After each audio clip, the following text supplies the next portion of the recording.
Hello and welcome to the UIC Career Services e-learning module about workplace communication, overcoming barriers to thrive in your internship or entry-level job. Since the advent of the internet, cell phones, and social media, the world has become a noisier place. You don't have to search very far to find a topic of conversation or what is on someone's mind. We could debate about whether this is a good thing or not, but one thing we can't debate: the amount of dialogue is not going away anytime soon. The question isn't whether you communicate, but how well you do so. This workshop will explore the importance of effective communication in the workplace and offer simple tips that anyone can use. Our bottom line is, since we have to share the workplace with several colleagues, effective communication can make you more productive and the workplace more harmonious. This session is comprised of 3 sections: the importance of effective communication, simple tips to improving communication, and nonverbal communication.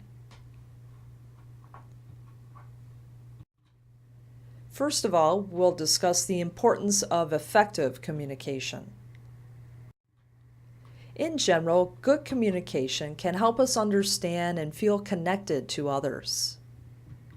It can cultivate trust and respect. It can resolve disagreements, and it can encourage problem solving, caring, affection, and creativity.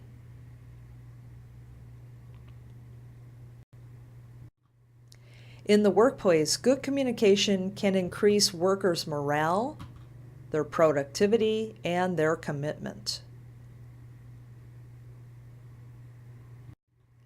Good communication in the workplace can also help with differences in race, gender, and diversity.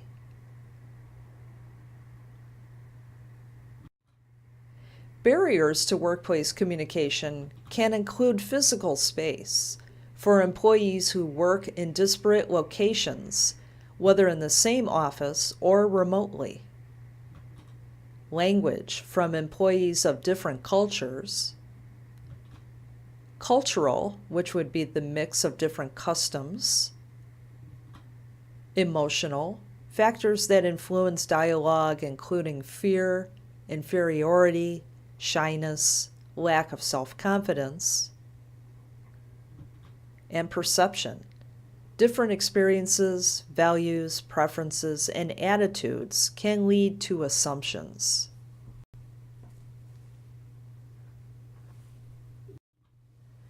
Effective communication involves using simple, clear, and direct words for clarity and brevity.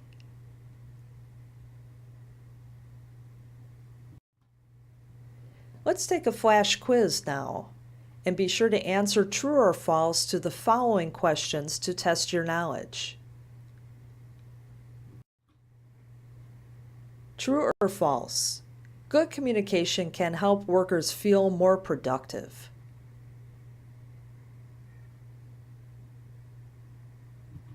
True. Work environments that exhibit transparency and encourage dialogue are healthier, thereby allowing for more productivity. True or false? When having a conflict with a coworker, it's important to distinguish whether a conversation is useful or allowing time for it to blow over is best.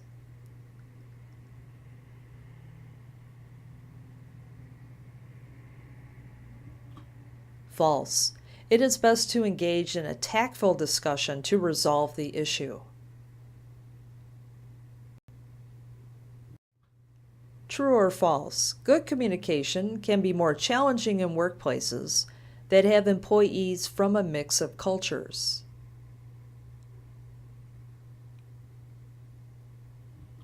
True. Communication can be more complex in a diverse work setting, which is all the more reason why good communication is critical to a healthy workplace.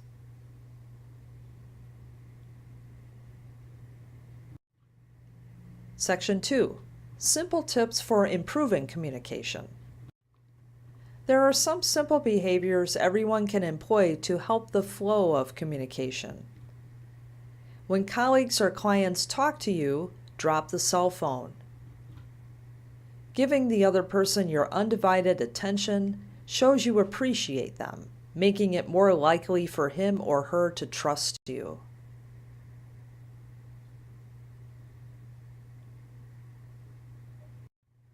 Despite all this, know that the foundation of good communication is not speaking skills, but actually it is listening.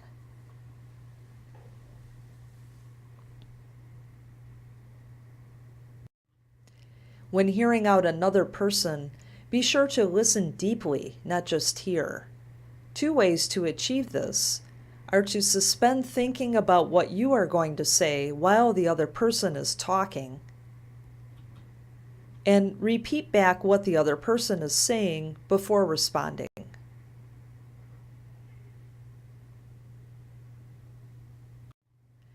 During conversation, asking open-ended questions can prevent misunderstandings and or having the other person shut down. For example, you could say, "I'm not sure I understand. Could you give me an example?"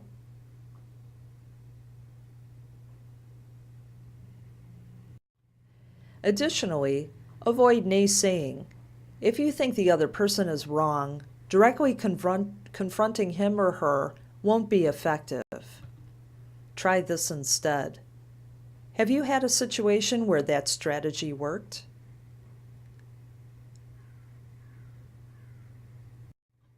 Remember the expression, "If you can't say something nice, don't say anything at all"? This advice holds true in the workplace. If you talk about others, you'll be labeled a gossip and you will be viewed as untrustworthy. Avoid toxic talk in the workplace.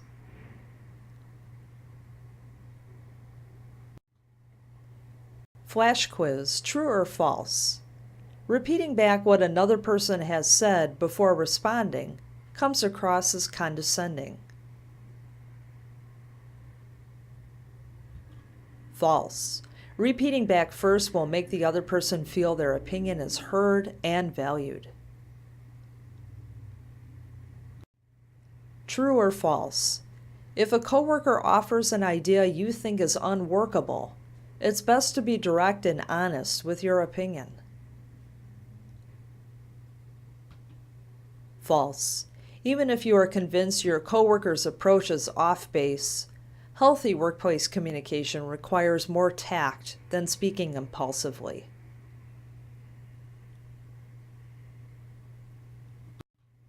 True or false? Good communication requires not just speaking clearly, but listening deeply to what the other person is saying.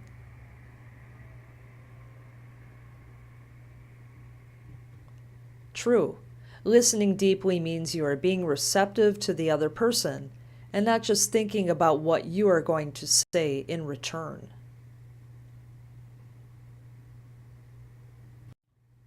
Section 3. Nonverbal communication. Keep in mind that communication is more than words. It also involves facial expression, tone of voice, body language, hand gestures, posture, and eye contact. As you can see by our chart on the right-hand side, most of good communication is not only in the spoken word, but in voice, tone, and body language.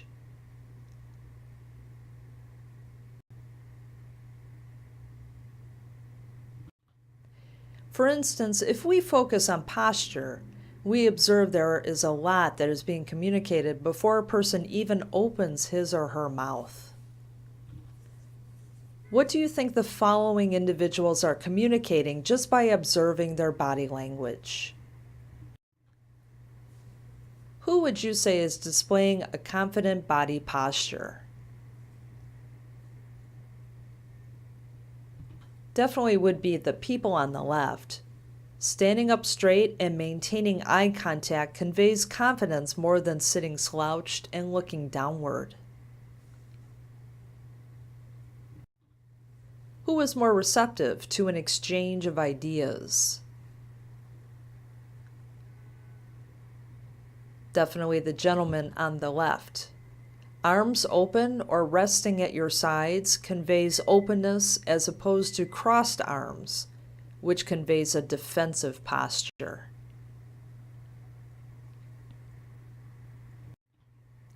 Who would you rather have a conversation with?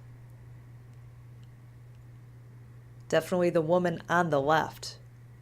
She is engaged with the conversation, as you can tell by her slightly forward posture, eye contact, and facial expression.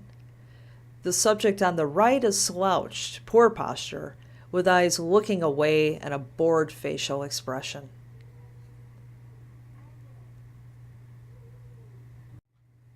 As you can see, a lot gets communicated through our eyes, facial expression, and body language.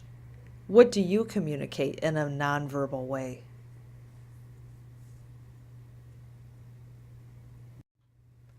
Despite all that gets conveyed in face-to-face conversations, know that this may not always be the best option in all situations. Be sure to assess what your coworkers prefer, whether it's emails, short visits, phone calls, or hard copies versus emails.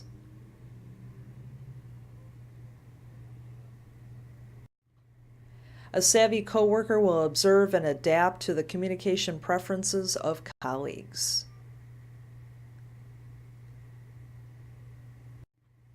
If you receive a challenging email or text from a colleague, try not to make assumptions about the tone. Doing so can often begin a conflict where none previously existed. When in doubt, asking for a face-to-face clarification is best for heading off a potential conflict.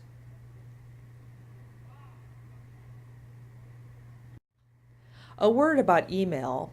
Bear in mind that any email sent on an organization server is the property of the organization. Only send emails you would be comfortable with all employees reading. And another word about email, be sure to think before hitting send. You never want to send emails that were written in anger. When you are on the receiving end of an upsetting email, it's best to wait before responding.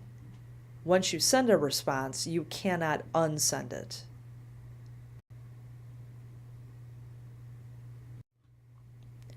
You should strive to have all of your correspondence, whether written or verbal, something you can live with.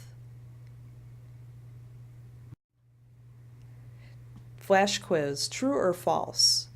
Much more is expressed in the way you communicate than in your words.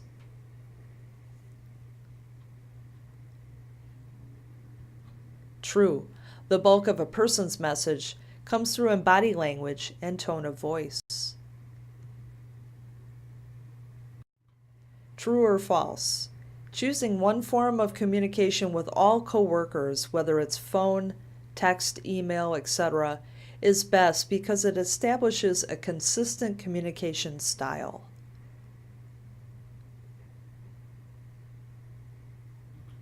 False. Good communication is less about consistency and more about adapting to the preference of each of your coworkers for more effective exchanges.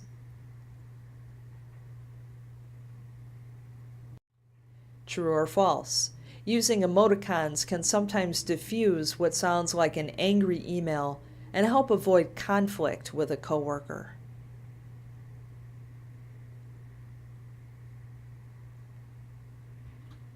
False. It's best not to assume tone on an email and to have a face-to-face conversation if you are unsure if your coworker sent it in anger.